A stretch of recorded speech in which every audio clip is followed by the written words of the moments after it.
I'll assume that you've read the passage. Which of the following might still spur further discoveries in the field discovered by the author, or in the field discussed by the author of the passage? So all of this is about the tie between insects and disease. So A, innovations in pasteurization technology.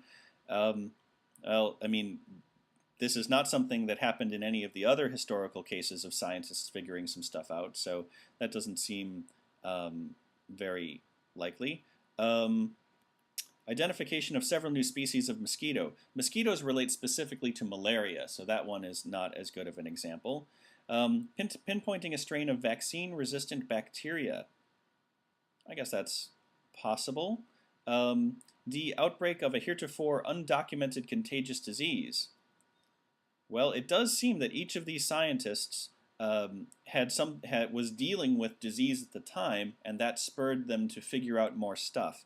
So, I mean, you know, in this one, we have the plague. In this one, we're dealing with bacterial infection.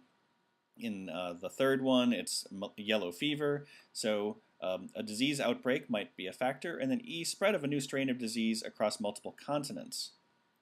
Well, you know, if it's not a contagious disease, then that wouldn't really matter because then it's not spreadable by insects. Again, this has to relate to the field discussed by the author, which is the insects as vectors of disease. So we get rid of E. Choosing between C and D, pinpointing a strain of vaccine-resistant bacteria doesn't necessarily relate to figuring out how insects spread disease, whereas a new disease, especially if it's contagious and spread by insects, could lead to further discoveries in the field. So of the two, D much better matches the information in the passage.